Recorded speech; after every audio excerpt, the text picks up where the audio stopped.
हाय ऋषभ, कैसे हो आप? हेलो। बढ़िया बढ़िया, आप बताइए। एकदम बढ़िया। ओके, सो आज के इस वीडियो के अंदर हम थोड़ा और डिस्कशन करने वाले हैं D9 और मैच मेकिंग को लेकर के। मैच में तो जब हम शादी के लिए जाते हैं तो मतलब गुण नहीं मिल रहे हैं, गुण मिल रहे हैं तो सक्सेसफुल हो रही है शादियां, डिवोर्सेस हो रहे हैं। एक्चुअल में क्या होता है कि पूरी दुनिया सॉफ्टवेयर्स में, मोबाइल फोन एप्लीकेशंस में हाँ। मैच मेकिंग करती हैं। जो 36 गुण मिलान होती है उनको ज्यादा देखती हैं। कोई भी आम इंसान है जिसको ज्योतिष की नॉलेज नहीं है, वो 36 गुण को ही देखता है। हालांकि हम्म। वो किसी टाइम पे कह सकते हो कि किसी लेवल तक ठीक था। आज के टाइम में जो लड़की है या जो होने वाली पत्नी है जिसके साथ मैच मेकिंग की जा रही है, वो इंडिपेंडेंट गर्ल है। हम्म। तो आज के टाइम पे उसकी जो पूरी कुंडली है, और पूरी कुंडली काम करती है। जो 36 गुण मिलान होते हैं वो एक चंद्रमा के नक्षत्र के ऊपर निर्भर करते हैं।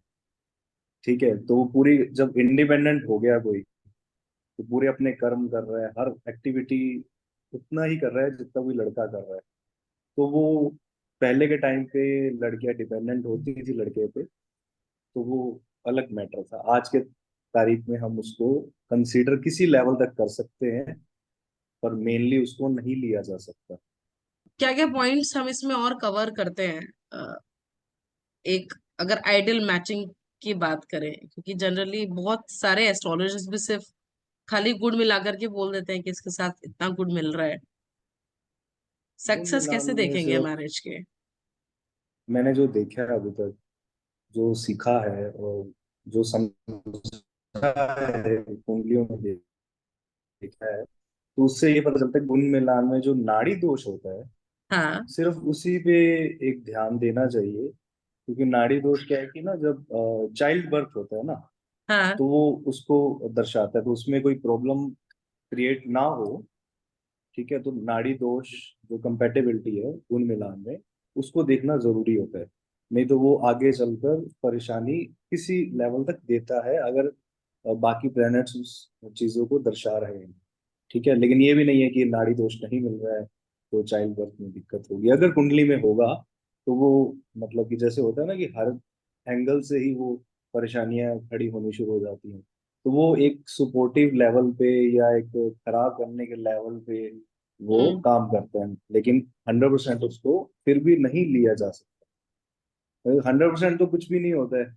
जो हम कर्म करते हैं और जो हम्म। प्रारब्ध है, जो संचित कर्म है, तो वो अपने अपने हर हर एक चीज का अपना अपना एक भाग है। कॉन्शियस माइंड का अपना एक भाग है लाइफ में, और जो हम प्रारब्ध लिखवा कर आए हैं उसका अलग भाग है। तो उसमें कोई संशय नहीं है। ठीक है, तो 100% किसी भी चीज को हम नहीं लेकर चलेंगे।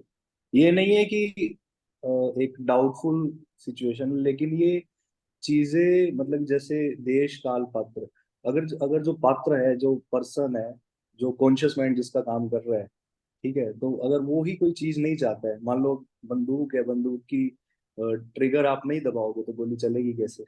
करेक्ट। ठीक है, तो गुण मिलान में सिर्फ नाड़ी दोष मेरे को जो लगता है कि उसी को ही कंसीडर करना चाहिए। उसके अलावा भी कुंडली में 27 नक्षत्र हैं, 12 राशियां हैं, नवग्रह हैं। ठीक है, तो उनको देखना ज्यादा बेहतर रहता है, क्योंकि पूरा जीवन साथ बिताना है किसी को, हाँ, तो मैटर करता तो पूरा समझना पड़ेगा।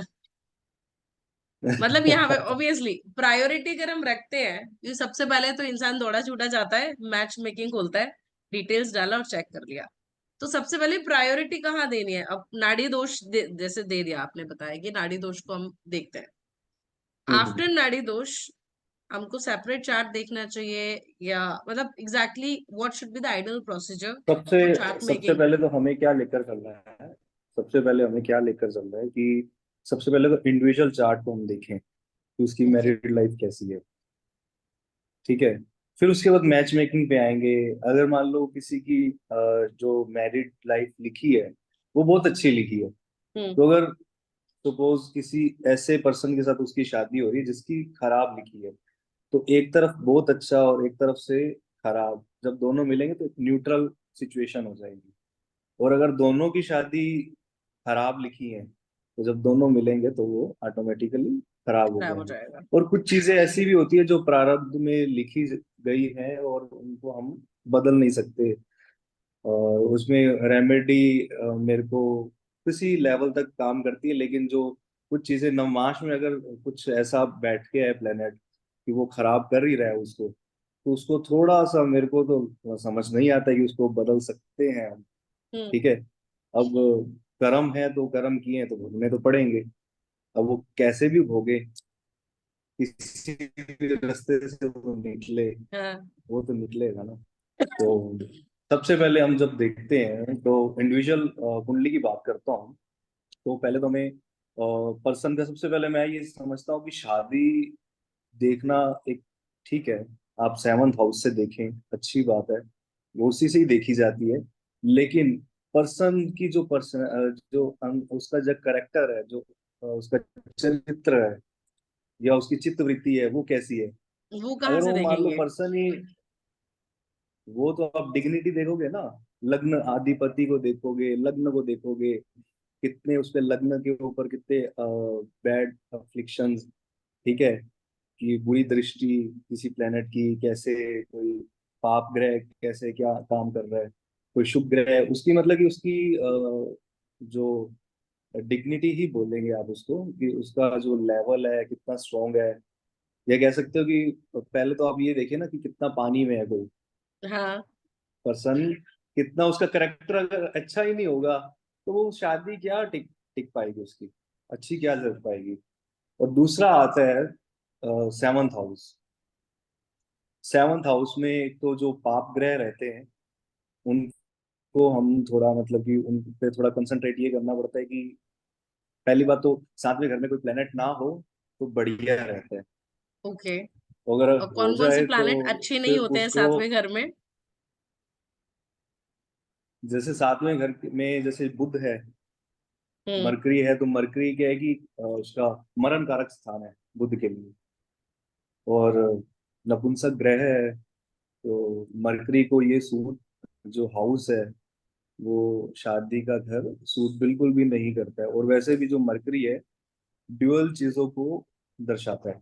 और शादी का एक स्थिर है, उसमें आप ड्युअलिटी जब लाएंगे आज के तारीख में, दूसरी शादी तभी हो पाती जब पहली शादी खराब होती है, खत्म होती है। देखिए करेक्ट। हमें जो कंट्री का लॉ होता है ना उसको भी देखकर चलना पड़ता है। ये नहीं है कि अब पाकिस्तान में कोई शादी कर रहा है, पाकिस्तान में ड्यूअल मैरिज कर रहा है या कोई मुस्लिम है, वो ड्यूअल मैरिज करेगा, तो उसका हो सकता है वो पहली शादी ना खराब हो।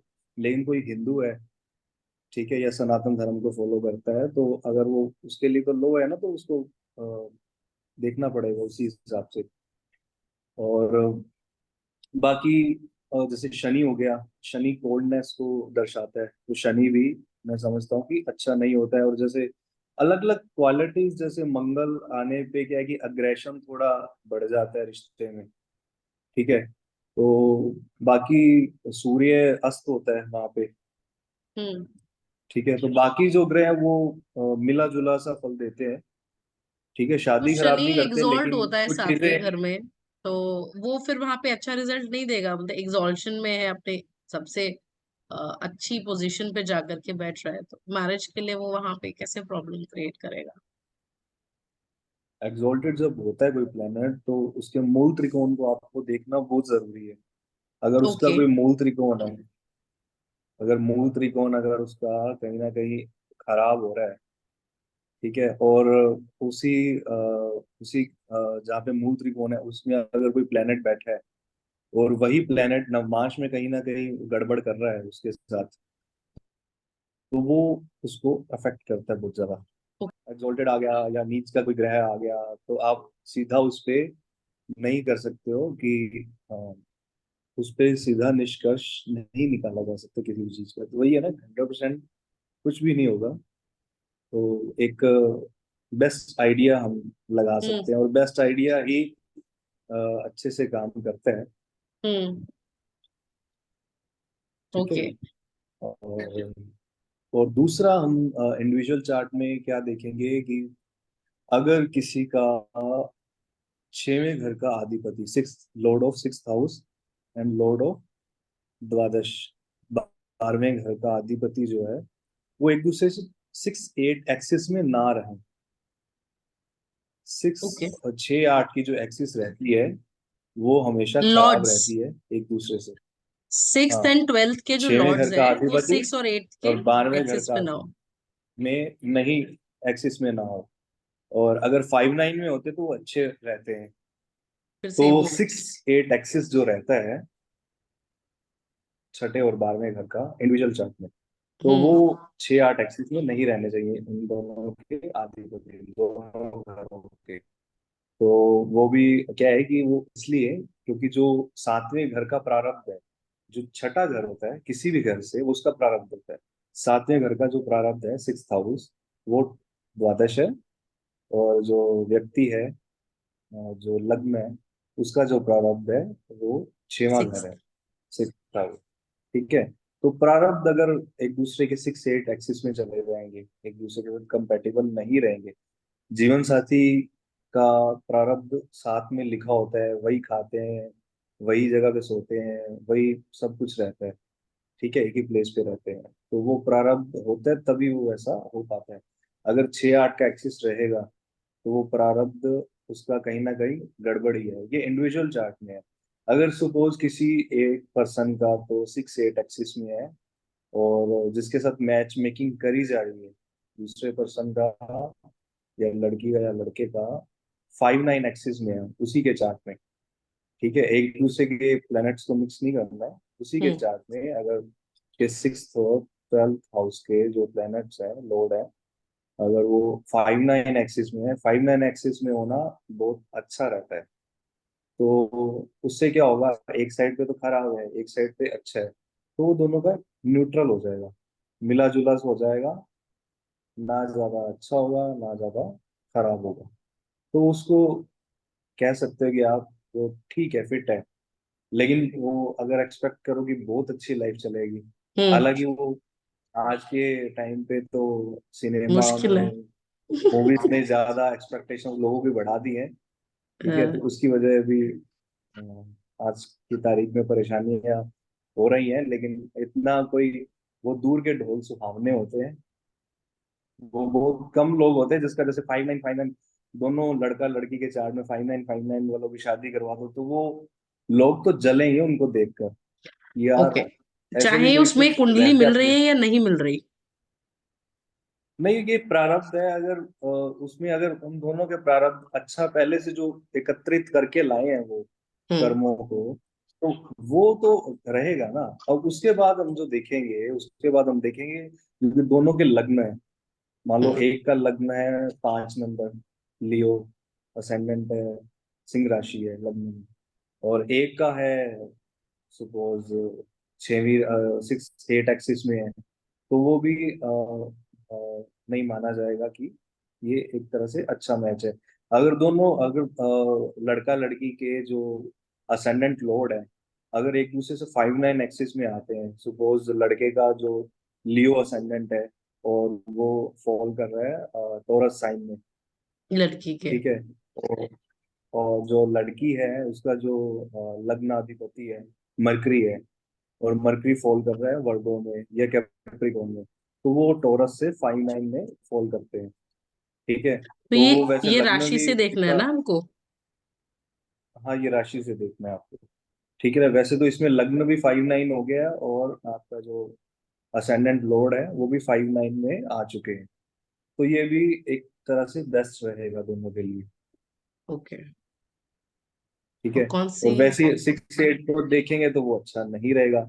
और हम्म सबसे मेन इम्पोर्टेंस ये भी देनी है कि लग्न की राशि को तो आपको देखना ही है। अगर उसमें कोई प्लेनेट प्लेस्ड है तो वो भी, जैसे किसी लड़की के बर्थ चार्ट में तो लग्न में तो जुपिटर प्लेस्ड है, गुरु बृहस्पति प्लेस्ड है, और लड़के के कुंडली में लग्न में राहु बैठा है। तो राहु और राशि की तो बात में आएगी बात, पहले हाउस की बात लेकिन करें। अगर राहु और, पहले तो उसमें अगर लग्न में एक के गुरु बैठ गया, एक के राहु बैठ गया, तो वो भी अच्छा नहीं रहेगा बिल्कुल भी। ओके। तो ठीक कौन है। सी मतलब अब तो इस तरीके से तो ये बहुत सारे पैरामीटर्स हो रहे हैं, राइट, कि नहीं नहीं, मैच जब हम करने ये की बात कर रहे हैं। देखो, ये हम पहले भी उसको ही देख रहे थे, करेक्टर की मैंने सबसे पहले बात की कि चरित्र आपको देखना है कि उसका लेवल क्या है उसका, कि वो सामने हम्म। वाला उसको बेयर कर पाएगा या नहीं कर पाएगा, उनकी बातें मैच। अब इसमें भी वही है, अगर आप सेल्फ की बात कर रहे हो, असेंडेंट की बात कर रहे हो, तो इसमें भी वही है। वो घूम फिर कर बात खुद के चरित्र पे ही आ रही है। अगर वही है ना कि ताली एक हाथ से नहीं बजती है, मतलब कि वो गड़बड़ होगी दोनों साइडों से, तभी वो कुछ ना कुछ रायता फैलता है, ऐसे नहीं हम्म। होता है। हम्म। तो चाहे वो कुछ भी कह लो, प्रारब्ध कह लो, दोनों का था। ठीक है। तो ये घूम फिर कर मेन जो रोल रहेगा, भूमिका रहेगी, वो पर्सन की खुद की रहेगी। तो वो परेशानियों को, डिस्प्यूट्स को ट्रिगर तो वही करता है। ठीक है। अगर रिएक्ट करना कोई बंद कर दे तो बड़ी सारी चीजें बदल जाती हैं। Very true. रिएक्ट जो नहीं करता है तो वो उसने तो अपने बुद्ध को काबू में कर लिया। जो हम्म। रिएक्ट कर नहीं रहा है, उसने तो अपनी बुद्धि को काबू में कर लिया। और वही बुद्ध जो डुअलिटी लाता है मैरिज में, अगर उसको काबू में कर लिया तो वो तो फिर हो वही गया ना कितना आपके परसेंट कंट्रोल में। केसेस में हो पाता है? बुद्ध काबू कितने केसेस में हो पाता है? कौन काबू कर पाता है? वो हो नहीं पाता है ना, आज की तारीख में लोग मंदा बोलने से रुकते नहीं है। हाँ। हर एक कोई, चाहे लड़का हो या लड़की हो, ठीक है, तो वो कोई भी बोलते हैं अब्यूसिव वर्ड्स, कुछ भी, हम्म। थोड़ा सा झगड़ा हुआ तो उससे वो शुरू हो जाते हैं। तो मरकरी बहुत खतरनाक प्लेनेट है लाइफ में, या शादी में समझ सकते हो। शादी में ही सबसे ज्यादा जो डेंजरस प्लेनेट है ना, वो वो बुध है। मरकरी है। अगर बुध कहीं पे हस्तक्षेप करता है ना, हाँ। मरकरी, तो वो शादी को डिस्टर्ब करने की पूरी पूरी उसमें, हालांकि वो तो इंफॉर्मेशन है, वो तो कुछ भी कर सकता है बुध। हाँ। लेकिन शादी में हल्का से भी जब टच करे ना, स्पर्श कर ले हम्म। उसके तो उसमें परेशानियां क्रिएट करता है। एक्स्ट्रा मैरिटल अफेयर्स ठीक वाली है। प्रॉब्लम्स आने लग जाती हैं ऐसे केसेस में। नहीं, एक्स्ट्रा मैरिटल अफेयर्स तो देखिए ऐसा है ना कि जरूरी नहीं है कि किसी का एक्स्ट्रा मैरिटल अफेयर है तो उसकी शादी टूट जाएगी, या उसकी शादी, हो हम्म। सकता है उसकी पत्नी को या उसके पति को पता ही ना चले कि उसका एक्स्ट्रा मैरिटल चल रहा है। हाँ, ठीक ऐसी है भी ना, बहुत सारी जिंदगी की शादियां हैं कि शादी है। एक्स्ट्रा मैरिटल मैक्सिमम होने लोगों के को बाद नहीं में भी पता फीमेल चलता है। एक्सेप्ट कर लेती है, मेल एक्सेप्ट कर लेते हैं। They want to work on हाँ, कि मैरिज। अब तो हो गया, जो होना था वो हो गया। हाँ। तो वो शादी टूटने का जरूरी नहीं है कि वो एक्स्ट्रा मैरिटल देता है, लेकिन जरूरी नहीं कि वो, ठीक है, वो उससे एक्स्ट्रा मैरिटल देकर शादी तोड़ेगा। वो तो किसी भी इंफॉर्मेशन है, कहीं से भी कुछ भी निकाल कर उसमें हम्म। वो खराब कर सकता है उस चीज को।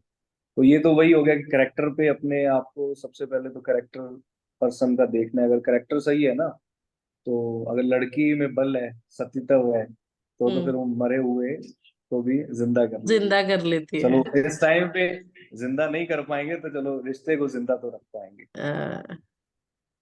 ठीक है। ओके। तो लग्न हो गया। और वैसे ही लग्न की तरह ही आपको जैसे चंद्रमा है, मून है, सूर्य है, ठीक है, इन दोनों को भी आपको लेकर चलना है, 5-9 एक्सिस और 6-8 एक्सिस पे। एक और दूसरे से। ये रहता दूसरा ये रहता है कि जो मंगल की एनर्जी है, मार्स की एनर्जी है, जो बल है, शक्ति है, ठीक है, तो अगर वो दोनों की मैच नहीं होती है, अब मैच कैसे होगी? मैच होगी वही 5-9 एक्सिस या सिक्स हम्म। Eight axis. अगर उनमें गड़बड़ी हो रही है, ठीक है, तो फिर ऑटोमेटिकली वो, उसमें प्रॉब्लमेटिक फ्रिक्शन है। आएगा, अग्रेशन आएगा, परेशानी आएंगी। ठीक है। तो वैसे ही बाकी प्लैनेट्स को सारे तो नहीं मैच करते हैं। सारे, अगर सारे ढूंढने निकलेंगे तो फिर तो शादी हो ही नहीं पाएगी, और मेजर ऐसे ही प्लैनेट्स कौन पूरी कौन से जिंदगी हैं? गुजर जाएगी। मून हो गया, सन हो गया, मेजर आपको असेंडेंट हो लग्न, गया। मून, सन और लग्न को, आपको लग्नाधिपति को देखना है। ठीक है। ओके। और six Lord and twelfth Lord को देखना है। और उसके बाद आता है कि अगर कोई जो आपका लग्न का 7वें घर में जो राशि है, जो साइन है, जो जोडिएक साइन है 7th हाउस में, सपोज किसी का लग्न है लिब्रा लग्न, लिब्रा ascendant, तो हम्म। उसके 7th हाउस में जो राशि फाल करेगी वो करेगी एरीज। हम्म। तो एरीज तो आपको देखना है कि नवमांश में एरीज में कोई प्लैनेट प्लेसमेंट है किसी प्लैनेट की। अगर ओके। उसमें कोई सूर्य है, राहु है, बुध है, या गुरु है, या शुक्र है, उसमें कोई भी प्लैनेट आएगा ना, चाहे वो उस पाप राशि में। ग्रह हो चाहे वो शुभ हाँ। ग्रह हो, वो कुछ ना कुछ उसमें उससे रिलेटेड गड़बड़ी कर करने की देगा। संभावना उसकी रहती है। और बुध होगा तो वो डुअलिटी लाता है मैरिज में। ठीक है, बुध रहेगा तो ड्यूअल मैरिज होने के पूरे पूरे चांसेस रहते हैं। ठीक है, ये मानकर चलो कि डेफिनेटली तो कोई चीज नहीं होती, लेकिन 70 to 80% आप मानकर चलो कि उसमें तो होने के, वो तो लेकिन वो ऐसा D1 होना में भी चाहिए कि फिर वो शो करेगा लग्न ना। में D1 में शो करेगा, तभी उसको आप उसमें देख D9 में पाओगे। जाके चेक करेंगे। D9 में चेक करेंगे, लेकिन ये नहीं है कि आप सीधा D9 में देखें और कंक्लूजन निकाल लें। निकाल दे। उसका अगर खराब होगा ना, तो वो six house and 12th house का जो लॉर्ड है, वो भी उल्टे पुल्टे कहीं ना कहीं बैठे होंगे। ठीक है, उनका कोई प्लेनेट 7th हाउस में प्लेस होगा, या उसमें ये होता है कि जो 6th लॉर्ड है, वो अगर 7th हाउस में आ जाता है, हम्म। 6th लॉर्ड 7th हाउस में आ जाए, और उधर से D9 में मरकरी आ गया उसी राशि में, उसी राशि में मरकरी आ गया, तो फिर वो गड़बड़ उसको डिस्प्यूट्स दे देगा। कह सकते हैं। हाँ, वो डिस्प्यूट क्या देगा, वो तो काम तमाम कर देगा। ठीक है, तो हाँ। कोई और ग्रह रहेगा तो जैसे सूर्य है, तो सूर्य फादर रहते हैं, फादर से रिलेटेड कोई ना कोई परेशानी आएगी, लेकिन दूसरे ग्रह क्या है कि वो खराब नहीं करते हैं, वो रिश्ता खत्म नहीं करते हैं, परेशानियां जरूर देते हैं। जैसे मंगल होगा तो उनमें जो कंपेटेबिलिटी रहती है बेड प्लेजर्स की, वो सूट नहीं कर पाएगी उसमें। ठीक है, अब चंद्रमा रहेगा तो सास की हो सकता है उसके साथ ना इन्वॉल्वमेंट हो। बने, हालांकि। ठीक है, तो गुरु रहेगा तो वो कहीं ना बड़े भाई को आप कंसिडर कर सकते हो। ठीक है, शुक्र रहेगा तो बहन को कंसिडर कर सकते हो। हम्म। तो कोई ना कोई प्लेनेट होगा तो कुछ ना कुछ कहीं ना कहीं कुछ कर रहा होगा। ये नहीं है कि वो नहीं होगा, क्योंकि अगर वहां पे कोई प्लेनेट आ गया तो कुछ ना कुछ प्रारब्ध में उससे रिलेटेड कुछ ना कुछ लिखा हुआ है। ओके, तो शादी तो के लिए हम D9 के अंदर वो राशि देखेंगे जो हमारी 7th हाउस में D1 में फॉल कर रही है। बिल्कुल बिल्कुल। उसमें कोई प्लैनेट है या नहीं है। सेकंड लेयर क्या हम्म हो सकती है, मतलब सपोज प्लैनेट नहीं है उस राशि के अंदर, तो नेक्स्ट हम क्या देखेंगे कि जिससे हम कंक्लूजन निकाल सके कि इफ इट इज वर्किंग और देखिए, उसमें उसमें उसमें ये देखना पड़ेगा कि अगर कोई दृष्टि है किसी प्लेनेट की, अगर उससे, जैसे एरीज बताया 7th हाउस में था, तो अगर लिब्रा में ही मरकरी प्लेस्ड है, तो उसमें क्या सिचुएशंस बनती है, संभावना ये बनती है कि किसी डिवोर्सी के साथ मैरिज होना, या उसकी जैसे रोका हुआ रिंग सेरेमनी हुई, उसके बाद टूट गई, शादी तो नहीं हुई, लेकिन हम्म। उसका पहले ही, मतलब कि शादी होने से पहले ही कोई ना कोई गड़बड़ हो गई, तो ये या D1 में उसकी नहीं शो शादी उससे करता। हुई। ये D1 में शो करता है, लेकिन वही है कि वो अगर उसमें कोई प्लैनेट्स कहीं ना कहीं मरकरी उसमें इन्वॉल्व होगा, हम्म। तभी वो मतलब ऐसे दिखा कुछ पाएगा लोग D9। बहुत सारे क्लाइंट्स आए हैं मेरे पास जिनकी शादियां टूटती रहती है, फाइनल स्टेज पे नहीं जा पाती। हम्म तो ये फिर किस प्लैनेट की वजह से, ऐसा कौन सा कॉम्बिनेशन है जिसके अंदर शादी टूटने के बहुत ज्यादा योग होते हैं कि एंगेजमेंट हो गई बट एंगेजमेंट टूट जा रही है बार बार। वही है ना कि मान लो मरकरी आ गया, उधर से 6th लॉर्ड का अधिपति 7th में आ गया, ये 8th लॉर्ड का अधिपति जो है 7th में प्लेसमेंट हो गया। जो ये हाँ। 6th और 8th हाउस के लॉर्ड है, वो जहाँ पे प्लेसमेंट उनकी होती है, वो उस पर भी हम्म। थोड़ी छेड़खानी उसमें काफी करते हैं। तो उसमें 7th रेमेडी हाउस में कितना, तो उनका इस पे रेमेडी कितना वर्क करता है? ये तो चलो हो गया रेमेडी अब कितना वर्क डिस्प्यूट्स करता है, वाला वो पार्ट। तो वो तो वो तो वो तो जिसके कुंडली में होगा उसको हम्म। बता देना, देख लेना, अगर बन जाए तो रेमेडी बन नहीं, करके। स्टिल अब मैं पूछ रही हूँ कितना वर्क करता है, आई एम नॉट आस्किंग कि बता देना। ड्यूअल मैरिज का होगा। हाँ। ड्यूअल मैरिज का होगा, सपोज किसी का कोई इतने कोई प्लैनेट्स नहीं थे, 6 D1 में तो शो कर रहे थे उसके, हाँ। लेकिन D9 उसका बिल्कुल साफ सुथरा पड़ा हुआ, कोई दिक्कत नहीं थी। हाँ। तो वो ये कह सकते हैं कि ना, आधी तो मुसीबतें कुछ लिखी थी टल उसको गई। टाल सकता था, लेकिन लेकिन उसका खुद का जो अभिमान है, या कुछ ईगो क्लैशेस है, उनकी वजह से उसने सारा बिगाड़ दिया। ओके। और ये जैसे शादी का ही टॉपिक चल रहा है, तो शादी टूट रही है, दूसरी मैरिज, मतलब वो कौन सी कंडीशंस होगी जब हम ये कह पाएंगे कि this person is not meant for marriage? कि चार्ट में पॉसिबिलिटीज है कि शादी हो सकती है दूसरी या तीसरी, फॉर दैट सेक चौथी हम्म, भी, लेकिन उसको नहीं करनी चाहिए, वो हम कब बोलेंगे? उसमें जब डिपेंड करता है बड़ी सारी सिचुएशंस में कि क्यों नहीं करनी चाहिए। देखिए वही कुछ मतलब, लोग होते हैं शादी नहीं करनी स्पिरिचुअली, चाहिए। कुछ लोग, देखिए हाँ। उसमें बड़ी सारी कुछ तो मेडिकल कंडीशंस होती हैं, ठीक हम्म। है, कुछ होती है कि मेंटली कंडीशंस, ठीक है।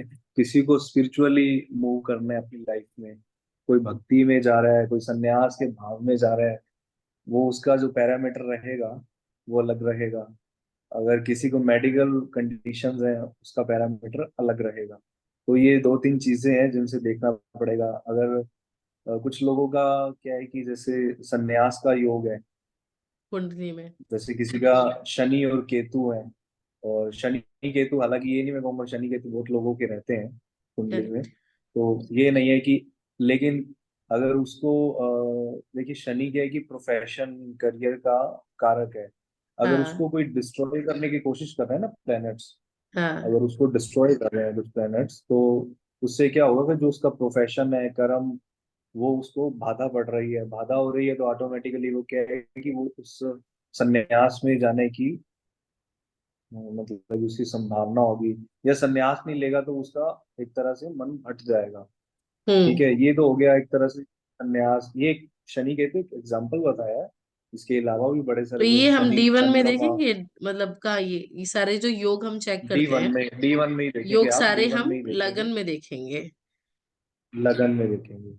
ठीक है, अगर किसी की मेडिकल कंडीशन खराब है, जैसे किसी का शुक्र है, शुक्र अस्त हो गया, शुक्र हम्म। अस्त हो गया, शुक्र अस्त पराशरी में तो 8 डिग्री या 7 डिग्रीज में भी बताते हैं। हम्म। लेकिन जो नाड़ी ज्योतिष है उसमें 3.20 डिग्री के उसमें रेडियस में, तो उसमें अस्त माना जाता है। तो ओके। बिल्कुल क्लोज जब हो जाएगा सूर्य और शुक्र, तो वो अस्त कंबस्त माना जाएगा उसको। और हम्म। उसके अलावा अगर उसको कोई 8th हाउस, उसका कोई कहीं ना कहीं डैमेज हो रहा है, हाँ। किसी का शुक्र भी एक साइड से डैमेज हो गया, खराब हो हम्म। रहा है, और दूसरी साइड से 8th हाउस खराब हो रहा है, जो रिप्रोडक्टिव ऑर्गन्स को दर्शाता है, ठीक हम्म। है, या 7th हाउस में डिस्टरबेंस हो रही है, तो अब वो शादी करेगा, शादी करेगा, उसको हो सकता है पहले से ज्ञात हो कि मेरे में कोई परेशानियां हैं, तो बाद में शादी के बाद लफड़ा होगा, फिर उसके बाद वो स्पाउस जो है वो उसको छोड़कर चला जाएगा। ठीक है, ओके। तो बड़ी सारी कंडीशंस हैं। लेकिन वही है कि अगर किसी का शुक्र अस्त होने के कारण ये नहीं है कि वो उसकी जो एक्सपेक्टेशंस है वो खत्म हो जाएगी, जो वासनाएं हैं, अब हम्म। वासनाएं तो चंद्रमा से है, अब हाँ। चंद्रमा तो उसका अस्त हुआ नहीं, ठीक है, अब वो शुक्र के पास तो कोई बल है नहीं, और चंद्रमा ने उसको पुश कर रखा है कि मेरे को तो शादी करनी है, अब करी जा, करी जाओ, करी जाओ, करी जाओ, तो उसका कोई फल नहीं है। तो वो बड़ी सारी कंडीशंस है, अलग अलग तरीके से इसको हमें देखना चाहिए। ओके। रेमेडीज का बहुत ज्यादा कुछ रूल नहीं होता है, सेवेंथ हाउस अगर स्पॉइल होता है तो। देखिए जो हम लिखवा कर लाए हैं, प्रारब्ध लिखवा कर लाए हैं, जो बैलेंस शीट बनी पड़ी है हमारी पूर्व जन्म की, जो जिसको हम कुंडली कहते हैं, हाँ। तो सबसे बेस्ट है कि इंसान अगर अपने कर्मों को सुधार ले, उससे बेस्ट कोई रेमेडी नहीं होती है। हम्म। ठीक है, अगर कोई तत्व उसे खराब कर रहा है तो उस तत्व से रिलेटेड उसको दान पुण्य करना चाहिए जितना ज्यादा हो सके, और अनर्थों से बचना चाहिए, उससे रिलेटेड अनर्थों मतलब पाप से बचना चाहिए उस प्लेनेट से रिलेटेड। ये एक तो शुक्र खराब था, ऊपर हम्म। से उसने डोमेस्टिक वायलेंस करना शुरू कर दिया, तो वो हम्म। तो फिर और खराब होगा ना, उसकी तो शादी बचेगी नहीं। ओके। काफी बढ़िया डिस्कशन रहा, आई ओपनिंग वाला।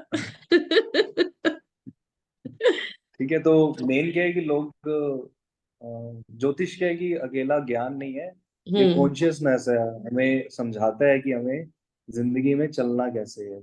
हमें किसी के साथ कैसे बिहेव करना है। अगर ज्योतिष समझने के बाद या एस्ट्रोलॉजर के पास कोई जाता है, अगर उसको हम्म। जरा सा हृदय परिवर्तन नहीं हुआ है तो उसका कोई भी लाभ नहीं है, बिल्कुल भी लाभ नहीं है। अब प्रिडिक्शंस आप ले आए, आपने नोटबुक पे नोट कर लिया कि ये इस महीने में होगा, वो जरूरी नहीं है कि होगा, लेकिन तब हो जाता जब आप अपने आप को बदल लेते। बदल लेते हैं। संकल्प है, जब संकल्प कोई लेता है ना, तो संकल्प की जो गूंज है ना, वो हम्म। पूरे ब्रह्मांड में गूंजती है। और जो संकल्प को निभा लेता है तो वो, जब कर्म ही खुद ने किए तो खुद को ही बदलना पड़ेगा ना। Very true. एक और सेशन करेंगे हम ऋणानु बंधन पे, बहुत अनटच टॉपिक है। बट से खैर वही है कि अटैचमेंट हाँ। तो ये ऋणानु अटैचमेंट्स हैं। बंधन और शादी का मतलब is it a same thing और इट्स अ डिफरेंट थिंग? थोड़ा सा नेक्स्ट पॉडकास्ट के लिए टच कर देते हैं। ये ऐसा रहता है कि जैसे कुछ समय के लिए एक दूसरे के साथ थे, हाँ। जब समय पूरा हो गया तो वो एक दूसरे से अलग हो गए। हाँ। और कुछ कंडीशंस ऐसी होती हैं कि डोमेस्टिक वायलेंस हो जाता है, बहुत बुरा हाल हो जाता है परिवार में, लेकिन फिर भी एक दूसरे को छोड़ नहीं पाते हैं। ओके। तो दिस कुछ इज योग ऋणानु होते हैं जो बंधन। मतलब कि बंधन में फंसा देते हैं, लेकिन बस वो गड़बड़ी होती है। एक तरह से अटैचमेंट कह सकते हैं जिसको आप, कि वो कुछ टाइम पीरियड के लिए रहती है। तो ये कोई एक आध ऐसा टिप या ट्रिक जिसे हम चार्ट में देख के बोले कि ये तो ऋणानु बंधन का केस है?